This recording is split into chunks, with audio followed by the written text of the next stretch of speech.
कुछ चर्चा हम आपके लिए करते हैं। जैसे आज नवरात्रि है तो आप सभी को आज घर में दीपक जलाकर पूजा करनी चाहिए। और नवरात्रि का अर्थ कई लोग कहते हैं, आप लोग समझते नहीं हैं, सनातन धर्म की गूढ़ता को लोग जानते नहीं हैं।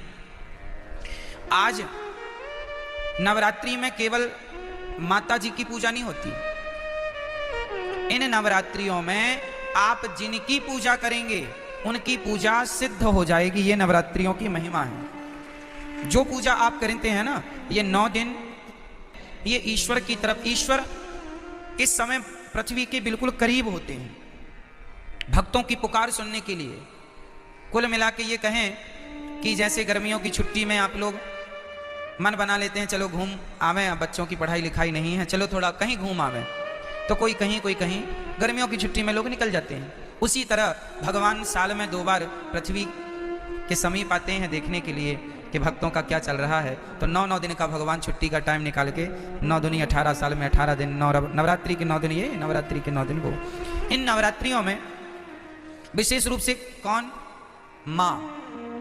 माँ अपने बच्चों को देखने आती है कि मेरे बच्चे कैसे हैं। हम सभी कौन हैं? बच्चे हैं। किन के बच्चे हैं? माँ। कौन है वो हमारी माँ? कौन माँ? कौन माँ? कोई कहे अम्बे माँ, कोई कहे दुर्गा माँ, कोई कहे लक्ष्मी माँ, कोई कहे भद्रकाली माँ, कोई कहे काली माँ, कोई कहे चंडी माँ। तो ये बताओ देवियां कितनी होती हैं? बोलो मेरी माँ। देवियां 9 नहीं होती मेरी माँ, और ना 10 होती। फिर तो 52 शक्तिपीठ हैं, तो 9 ये गिन लो, फिर 52 वो भी गिनो। कामाख्या माता अलग है, ज्वाला माता अलग है, केला माता अलग है, शारदा अलग है। नवरात्रि में 9 में शारदा छोड़ी आती है, 9 में कामाख्या माता छोड़ी आती है। तो फिर 52 वो गिन लो और 9 ये गिन लो, तो फिर ये सब कोई गणना नहीं है। गिनती क्या है वो हम आपको नवरात्रि की सच्चाई आपको बताएंगे। एक्चुअली हमारी माता एक ही माता है, एक ही माता है। कौन सी माता? हमारी सबकी एक ही माता है, जिन माता का नाम है लक्ष्मी माता। उन्हीं लक्ष्मी माता का एक नाम है दुर्गा। जैसे पानी और नीर और जल, कितने नाम हो गए? 3 नाम हो गए, नाम 3 हो गए, पर बात एक ही है, तत्व एक ही है। आप कहेंगे पुष्प, सुमन, फूल, एक ही ना बात है। क्यों जी? सही है। जैसे किसी एक वस्तु के पर्याय अलग होते हैं, पर्यायवाची हैं ये। आकाश को हम गगन भी कहते हैं, आकाश भी कहते हैं, अंबर भी कहते हैं, बहुत सारी पर्यायवाची मिल जाएंगे आपको। उसी प्रकार जैसे पुष्प के अनेक पर्यायवाची हो सकते हैं और होते हैं, सूर्य के अलग पर्यायवाची होते हैं, सूर्य है, भास्कर है, आदित्य है ना, भौमाय न भौम है, सब सूर्य भगवान के नाम हैं। जैसे सूर्य भगवान के 12 नाम हैं, जैसे पुष्प के अनेक नाम हैं, उसी प्रकार से देवी एक है, माता भगवती लक्ष्मी। उन लक्ष्मी को कोई दुर्गा कहता है, कोई भद्रकाली कहता। प्रथमम शैलपुत्री चा, आज शैलपुत्री की पूजा होती। शैलपुत्री मतलब माता पार्वती। शैल मतलब पत्थर की बेटी अर्थात हिमालय की बेटी। प्रथमम शैलपुत्री चा, द्वितीयम ब्रह्मचारिणी, कल ब्रह्मचारिणी मैया की पूजा होगी। ये ब्रह्मचारिणी मैया कौन है? कल दूसरे नंबर पर जो ब्रह्मचारिणी मैया है वो मैया है वैष्णवी मैया, जो ब्रह्मचारी रूप में आज भी ब्रह्मचारी है ना माता जी, विवाह नहीं हुआ उनका। प्रथमम वैष्णव माता जी ब्रह्मचारी रूप में है। तो पहली पूजा पार्वती माँ से स्टार्ट होती है और दूसरी पूजा, तो देखो चाहे आप शैलपुत्री कहो या ब्रह्मचारिणी कहो, तत्व एक ही है, वो एक ही तत्व है, लक्ष्मी तत्व। भाई ये बताओ आपकी बेटी को क्या कहते हैं आप? बोलो। बेटी नहीं कहते आप कहती आज वही लक्ष्मी माता पार्वती बनकर के पूजेंगी, जगत जननी कहलाएंगी। आज उनके हम पार्वती स्वरूप का पूजन करेंगे। तो आप लोगों को घर में दीपक जलाकर आज माँ भगवती का ध्यान, लक्ष्मी जी का ध्यान करना चाहिए। हे माँ, हमारे घर में, ये आपका ही घर है, आप हमारे मन मंदिर में आकर बैठ जाइए। नया वर्ष है माँ, हमारी बुद्धि को निर्मल कीजिए। हम सदा आपकी सेवा करते रहें, हम सदा आपकी आराधना करते रहें, और हमारे घर में ये खुशियों का दिया सदा जलता रहे, ये ज्ञान का, ये भक्ति का दीपक सदा प्रज्वलित होता रहे। आज के दिन आपको राम रक्षा स्तोत्र, नारायण कवच का पाठ करना चाहिए। जो भी पाठ करेंगे, कुछ ना आवे तो श्रीमन नारायण आप आज श्रीमन नारायण का जाप करें तो वह नारायण का जाप भी सिद्ध होगा। आप यदि ओम नमः शिवाय का भी जाप करें तो आज जो भी जपेंगे वो सिद्ध होगा। आप ओम नमः शिवाय जपें, या गंग गणपतये जपें, या दुर्गा माता जी का मंत्र जपें, या फिर आप श्रीमन नारायण जपें, जो भी आज जपेंगे, आज मतलब 9 दिन तक निरंतर, वो आपका सिद्ध। इसलिए ये 9 दिन विशेष पूजा पाठ के लिए निकाले जाते हैं। साल भर आप फुर्सत नहीं पाते, समय मिलता नहीं है, 9 दिन का समय निकाल लो और पूर्ण रूप से भगवान के होकर भगवान की शरण में रहो। ये नवरात्रि है, ठीक है। जो आप जपेंगे उसमें आपको सिद्धि प्राप्त होगी। तो इसलिए इन 9 दिनों में बहुत अच्छे से हमें अपना जीवन आनंद पूर्वक व्यतीत करना चाहिए। और यहाँ पर एक संकेत भी है कि दुनिया वालों, नवरात्रि में जिन कन्याओं को बुला बुला कर, पांव धोकर, माहौर लगाकर जिनकी पूजा करते हो, जिन्हें दक्षिणा देकर विदा करते हो, खीर पूड़ी खवाते हो, उन कन्याओं को केवल एक दिन के लिए देवी ना मानो, सदा सदा के लिए नारियों को देवी मान के उनकी सेवा, उनका सम्मान करो। नारी का सम्मान सदा लक्ष्मी मान के आप आज नवरात्रि में एक लड़की का आप सम्मान करते हैं देवी मानकर, और नवरात्रि जाने के बाद उसी नारी का आप अपमान करते हैं, तो ये तो कोई बात हुई नहीं। नारियों का सदा सम्मान बना रहे। देखो हमारे सनातन धर्म में नारियों का कितना बड़ा आदर है, कितना बड़ा सम्मान है। दुनिया के किसी धर्म में, मजहब में नारियों का इतना बड़ा सम्मान नहीं है। हमारे यहाँ भगवान मानकर नारियों को पूजा जाता है, देवी मानकर पूजा जाता है। और केवल नवरात्रि में नहीं, नवरात्रि आई तो नवरात्रि के द्वारा तुम ये मान लो कि भाई ये सदा सर्वत्र पूज्य है। नारी तो सदा पूज्य है, केवल नवरात्रि में नहीं, ऐसा नहीं, सर्वत्र, सब जगह, हमेशा 365 दिन। तो नवरात्रि की बड़ी महिमा है। इन नवरात्रियों का पूजन भागवत जी में आता है कि भगवान श्री कृष्ण के जब जामवंत जी से युद्ध करने भगवान गए, तब उनकी अनुपस्थिति में 9 दिन का द्वारिका में एक महायज्ञ हुआ था देवी जी को प्रसन्न करने के लिए। तो नवरात्रि तो भगवान श्री कृष्ण भी मनाते थे, नवरात्रि तो भगवान श्री राम भी मनाते थे। तो आप सभी को नवरात्रि की लाखों लाख शुभकामनाएं, बधाई, आपका जीवन मंगलमय हो। आज के दिन आप लोग अपने घर में कि आप अपनी 50,000 का भंडारा तो आप करा रहे हैं, सबको खिला रहे हैं, पर खुद की माँ बुढ़ापे में अलग बनाकर खा रही है, तो आप कौन सी देवी को खुश कर रहे हैं? क्या आपके इस व्यवहार से आपकी खुद की माँ भूखी मर रही है और आप सबको भरपेट भोजन कराएं, क्या आपके इस व्यवहार से माँ भगवती प्रसन्न हो जाएगी? इसका विशेष ध्यान रखना चाहिए। और हम सभी को इंसानों को भगवान मानना चाहिए। किसको भगवान मानना चाहिए? हमारी माँ भगवान है, हमारे पिता भगवान है, हमारे पति भगवान है, हमारे गुरु भगवान है, हमारे अतिथि भगवान है। जो इनमें भगवान का दर्शन कर लेगा वो फिर पत्थरों में भी ईश्वर का दर्शन कर लेगा। जो इंसानों में ना कर पाया वो पत्थर कभी नहीं पूजता रहे, झूठा पूज रहा है, झूठ ही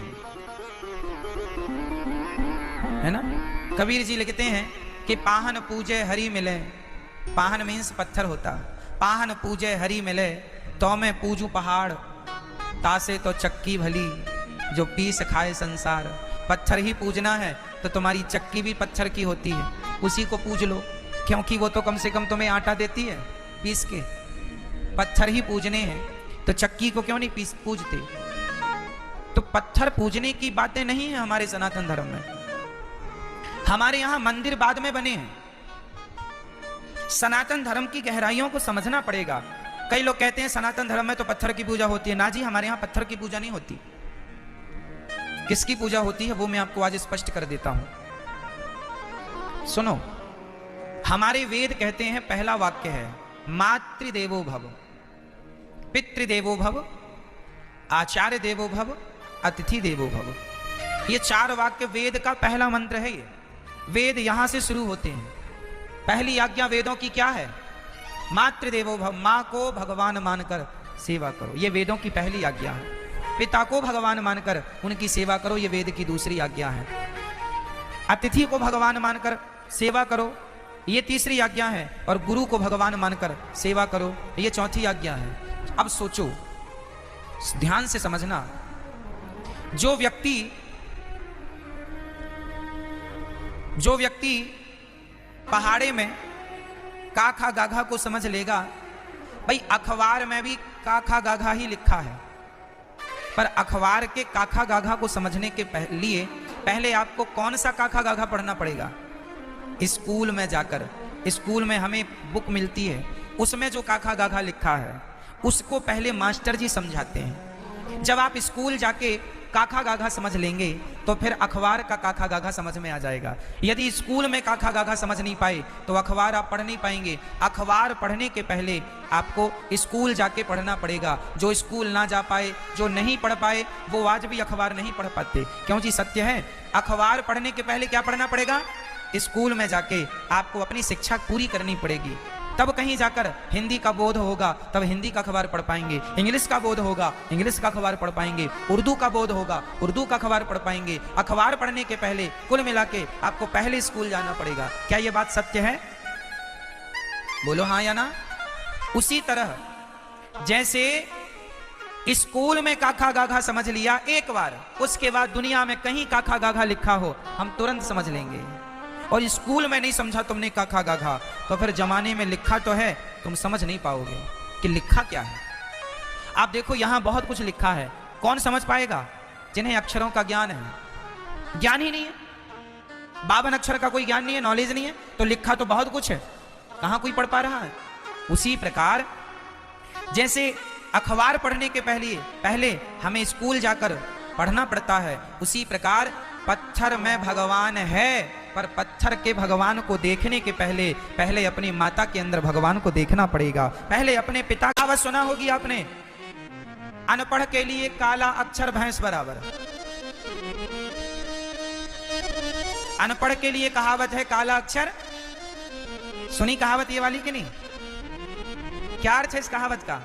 अनपढ़ है उसे तो काला काला दिख रहा है, भाई पुस्तक लिया तो अखबार लिया है, बस अब काला काला, क्या काला काला पूत दिया। अरे पगले, उसमें बहुत कुछ लिखा, लेकिन क्या करे, अनपढ़ है, काला अक्षर भैंस बराबर। उसे काला नजर आता है, उसे काले में अक्षर नजर नहीं आ रहे क्योंकि पढ़ा नहीं है। उसी प्रकार जिसने अपनी माता में भगवान को ना देखा, उसे तो काला पत्थर ही नजर आएगा, उसे भला पत्थर में भगवान कैसे नजर आएंगे? जिसे माँ में भगवान दिखता होगा, जो चैतन्य वस्तु में भगवान को देख सकता है, वही जड़ वस्तु में भी ईश्वर को देख सकता है। माँ चैतन्य है कि जड़ है? बोलो जोर से। मेरी माँ, पीछे वाली मैया, आज नवरात्रि मौन व्रत तो नहीं है आपका? डे बोले हम चुप्पा ही टाप रहेंगे महाराज। माँ चैतन्य है या जड़ है? जोर से। और पत्थर चैतन्य है या जड़ है? माँ चैतन्य है जबकि पत्थर जड़ होता है। तो जो व्यक्ति चैतन्य माँ में ईश्वर का दर्शन कर सकता है, जो चैतन्य में भगवान को देख सकता है, वही जड़ में भी भगवान को देख सकता है। जो चैतन्य में ना देख पाया, उसके लिए काला अक्षर भैंस बराबर है। कई लोग कहते हैं ना भगवान कहाँ है, ये सब वही लोग हैं, काला अक्षर भैंस बराबर।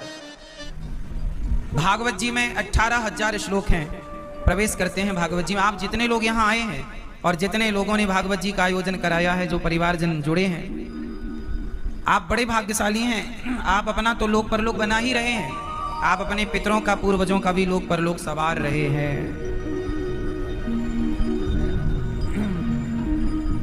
दो दे दो भैया, दो। भागवत जी में 18,000 श्लोक, 335 अध्याय और 12 स्कंद है। प्रश्न और उत्तर भागवत जी में है, जिसे परीक्षित उवाच और शुक उवाच कहा जाता है। भगवान सुखदेव जी कहते हैं परीक्षित जी को, और परीक्षित जी प्रश्न करते हैं भगवान सुखदेव जी से। भागवत जी किसने किसको सुनाई आप तो जानते ही हैं, और जानने की कोशिश कीजिए। सबसे पहले भागवत भगवान नारायण ने ब्रह्मा जी को सुनाई थी। सबसे पहले भागवत जी किसने किसको सुनाई? भगवान नारायण ने किसे सुनाई? हाँ, ब्रह्मा जी को सुनाई, फिर ब्रह्मा जी ने भागवत जी सुनाई अपने पुत्र श्री नारद जी को, फिर नारद जी ने सुनाई श्री वेदव्यास जी को, फिर वेदव्यास जी ने सुनाई अपने पुत्र श्री सुखदेव भगवान को, फिर सुखदेव भगवान ने सुनाई राजा परीक्षित को। ये राजा परीक्षित कौन है? ये राजा परीक्षित हैं, अर्जुन के पुत्र हुए हैं, जिन्हें महाभारत के युद्ध में मार दिया गया था। जानते हैं नाम? अभिमन्यु। अर्जुन के पुत्र का नाम अभिमन्यु। अभिमन्यु के पुत्र उत्तरा के गर्भ से प्रकट हुए परीक्षित। तो ये अर्जुन के वंश के परीक्षित जी हैं। इन्हें 7 दिन में मरने का श्राप लग गया। कितने दिन में मरने का? हाँ, 7 दिन। 7 दिन में क्यों मरना है? क्योंकि इन्होंने एक संत का अपमान कर दिया था। केवल अपमान कर दिया, केवल अपमान किया, एक संत जी का अपमान कर दिया। और जब संत जी का अपमान किया तो उनके पुत्र श्रृंगी जी ने इति लंघित मर्यादम तक्षकः सप्तमे हनि, आज से 7वें दिन तक्षक तुम्हें डसेगा, तुम्हारी मृत्यु हो जाएगी। 7 दिन में मरने का श्राप। अच्छा एक बात बताओ, जब आप किसी को सताते हैं, अच्छा अब चलो छोड़ो, सताना तो छोड़ो, जब आप किसी का अपमान करते हैं तो आप जिसका अपमान कर रहे हैं उसके अंदर से आपके लिए क्या निकलेगा? दुआएं निकलेंगी या बद्दुआएं? कोई संत ही होगा जो ये कहे कि भगवान इसे सद्बुद्धि दो, वरना आप किसी को सताएंगे, चींटी को सताइए, हाथी को सताइए, कुत्ते को सताइए, तो वो आपको आशीर्वाद। अब आप किसी का गला काटें, आप किसी को तलवार से मारें, मुर्गी को पका के खाएं, मछली को पानी से निकालें, तो मछली आपको आशीर्वाद तो ना देगी कि जा भैया तेरा भगवान भला करे। बेचारी तड़पेगी तो बद्दुआएं निकलेंगी ना। तो जब आप किसी को भी सताते हैं, आप अपने पिता को, माँ को, बहन को, भाई को, दोस्त को, मित्र को, पड़ोसी को, राह चलते किसी को, जब आप किसी को सताते हैं, जब आप किसी का अपमान करते हैं, तो वो आपके लिए बद्दुआएं देता है। मैंने आपका क्या, अब देखो मैं आपको कथा सुनाता हूं, मैं किसी का कुछ नहीं बिगाड़ता, फिर भी मुझे कोई गाली दे, अपमानित करे, तो मैं तो भगवान से प्रार्थना यही करता हूं कि भगवान इन्हें सद्बुद्धि दे। लेकिन फिर भी सवाल आपसे पूछा जाएगा कि भाई आपने जिसे गाली दी, आपने जिसे सताया, उसका गुनाह क्या था, ये तो बताओ। चलो आप राह चलते किसी आदमी को गाली दे दो, एक थप्पड़ मार दो, तो आप थप्पड़ मार के भूल जाएंगे, गाली दे के भूल जाएंगे, पर जब मरेंगे, चलो नहीं भी मरेंगे तो कभी ना कभी आपसे हिसाब लिया जाएगा कि क्यों भाई फलाने को आपने मारा था, क्यों मारा था, क्या गलती की थी उसने, तुम्हारा क्या बिगाड़ा था। छोड़ो, कई लोगों को आपने देखा होगा, कुत्ता जा रहा होता है, कुछ लोग कुत्ते को पत्थर फेंक के मार देते हैं, पत्थर जाके टांग में लगता है और बेचारा वो लंगड़ा होते हुए कहीं कहीं करता हुआ भागता है। अब सवाल आपसे पूछा जाएगा कभी कि भाई उस कुत्ते ने आपका क्या बिगाड़ा था जो आपने उसे पत्थर फेंक के मारा। हाँ, यदि वो आपको देख के भौंक रहा होता, वो आपको काटा होता, उसने आपका कुछ बिगाड़ा होता, तो बात समझ में आई थी कि चलो हिसाब हो गया, पर उसका कोई अपराध नहीं था और आपने बिना अपराध के उसे मारा, और जब मारा तो आप पाप के भागीदार बन गए। इसलिए तो कहा है दुर्बल को न सताइए, बोलो मेरे संग, दुर्बल दुर्बल दुर्बल को न सताइए, जाकी मोटी हाय। दुर्बल को ना सताना कभी, गरीब को, असहाय को, लाचार को, बेबस को कभी ना सताना, वरना उसके अंदर से जो तुम्हारे लिए बद्दुआ निकल जाएगी ना, वो तुम्हारा सर्वनाश कर देगी। परीक्षित जी ने एक संत का अपमान कर दिया, उन संत का जो ध्यान में डूबे थे, भगवान के चिंतन में। उन्होंने कुछ नहीं बिगाड़ा था परीक्षित जी का, पर परीक्षित जी को एटीट्यूड आ गया, क्योंकि उनके सिर पर कलयुग सवार था। परीक्षित जी के अच्छे राजा थे परीक्षित जी, पर कलयुग खोपड़ी में चढ़ जाए तो अच्छे अच्छे लोगों की बुद्धि भी बिगड़ जाती है। परीक्षित जी की बुद्धि भ्रष्ट हो गई और परीक्षित जी ने एक संत का अपमान कर दिया, है ना। अपमान क्या किया, मरा हुआ सांप गले में लपेट दिया। क्या बिगाड़, अब प्रश्न ये खड़ा हुआ कि संत जी ने आपका क्या बिगाड़ा था। आप लोग भी कई बार बिना सोचे विचारे किसी को कुछ भी बोल देते हैं, बिना सोचे विचारे किसी का दिल दुखा देते हैं। एक और सोच लिया करो, आप तो बोल के निकल जाएंगे, कहकर आगे बढ़ जाएंगे, आप भूल भी जाएंगे, पर जिसके लिए आपने बोला है, क्या उस बेचारे को नींद आएगी, क्या उसका दिन अच्छा गुजरेगा। इसलिए कोशिश ये करनी चाहिए कि हमसे हमारे द्वारा कभी किसी का दिल। आधी रात भी इसे चैन नहीं। तुम बजाना बंद करोगे? आपके रूम से आवाजें आ रही थी। हाँ, आप दोनों कल साथ सोए थे। इंसोम्निया में कहीं भी नींद नहीं आती। जब तुम मेरे पास होती हो मैं आराम से सो जाता हूँ। ये क्या बकवास है? तुम जब भी आना चाहो यहाँ आकर मेरे साथ सो सकती हो। कैसे कैसे बहाने बना रहा है। क्या ये लाइन मारने की नई टेक्निक है? देखिए my neighbour can't sleep Hindi में सिर्फ Amazon MX प्लेयर पर, वो भी बिल्कुल फ्री। का दिल ना दुखे। यदि हम किसी को सुख नहीं दे सकते तो किसी को हम दुखी क्यों करें? हम तो देखो चींटी को भी दुखी नहीं करना चाहते। चींटी, हम रास्ते से चलते हैं, धोखे से पांव रख जाए तो रख जाए, वरना यदि दिख जाती है तो पांव बचा के रखते हैं चींटी पर। मतलब रखते नहीं, मतलब वो निकल जाए पहले फिर अपन रख लेंगे या बगल में रख लो। अपराध क्यों हो, क्यों करें? परीक्षित जी ने संत का अपमान किया, गले में सांप डाला, उन्होंने श्राप दे दिया। उनके पुत्र श्रृंगी जी ने, लो भैया 7 दिन में मरने का। ऐसी रावण ने किया। रावण ने एक कन्या का अपमान कर दिया। नाम था वेदवती। हिमालय में एक सरोवर में तपस्या कर रही थी कन्या, ब्रह्मा जी की पुत्री, जो भगवान श्री राम को अपना पति बनाना चाहती थी। राम को अपना पति रूप में देखना चाहती हैं। राम ही मेरे पति बने, हे राम आप मेरे पति बनो। राम को पति रूप में चाहने के लिए, पति रूप में प्राप्त करने के लिए घोर तपस्या कर रही थी। तभी रावण चला गया और रावण ने देखा, वाह बड़ी सुंदर स्त्री बैठी है। रावण तो रावण है, कामी है। सुंदर सी स्त्री को देखता है तो उसका मन विचलित हो जाता है और उसने वेदवती की आज्ञा लिए बिना, उनकी मर्जी जाने बिना रावण ने उनके बाल पकड़ लिए और बोला चलो लंका ले चलते हैं तुम्हें। वेदवती ने अपने बालों को छुड़ाया और रावण को श्राप दे दिया। रावण, तूने मेरी तपस्या भंग कर दी, तूने मेरी तपस्या में व्यवधान उत्पन्न किया है। जा, तूने मेरी मर्जी के बिना तूने मुझे सताया है। अब देखो ये सताना ही तो है, मैं ध्यान लगाए बैठूं और कोई मेरे बाल पकड़ के खींचने लग जाए तो ये सताना नहीं है। और वो भी एक स्त्री को, और वो भी गलत भाव से, गलत नजरिए से, ये सताना ही तो है। तो रावण ने पकड़ लिए बाल, सताया, तुम हमारी पत्नी बन जाओ, तुम लंका में राज करोगी, तुम्हें रानी बना के रखेंगे। उसकी तो यही डायलॉग थे उसके। अब रावण ने सब ये जब कहा तो माता वेदवती ने श्राप दे दिया, रावण तूने मेरी मर्जी के बिना मुझे स्पर्श किया है, तूने मेरी तपस्या भंग की है, तूने मेरा अपमान किया है। मेरी तपस्या पूरी होने वाली ही थी कि तूने बिगाड़ दिया। जा, मैं तुझे श्राप देती हूं। तू बड़ा लंका का राजा बनता है, बड़ा अधिपति बनता है। जा, एक नारी की बद्दुआएं तुझे श्राप देती हूं। तूने एक नारी का दिल दुखाया है, तूने एक स्त्री का दिल दुखाया है, तूने एक पतिव्रता स्त्री पर गंदी नजरें रखी हैं। जा, मैं तुझे श्राप देती हूं, तेरा सर्वनाश हो जाएगा और सर्वनाश की वजह भी मैं ही बनूंगी। वही वेदवती जब राम जी का वनवास हुआ और 14 वर्ष के लिए राम जी निकले, तो जब राम जी के 13 वर्ष बीत गए तो राम जी ने माता सीता से एक दिन चुपके से कहा कि हे सीते, मैं कुछ लीला करना चाहता हूं। रावण इत्यादि दुष्ट हैं, उनका अभिमान तोड़ना चाहता हूं। तुम थोड़े दिन के लिए अग्नि में चली जाओ। तुम पृथ्वी पुत्री हो तो थोड़ा अग्नि में जाके तुम वास करो। मैं थोड़ा रावण इत्यादि दुष्टों का नाश कर देता हूं। तुम रहोगी तो तुम्हें तकलीफ होगी, तुम देखोगी ना।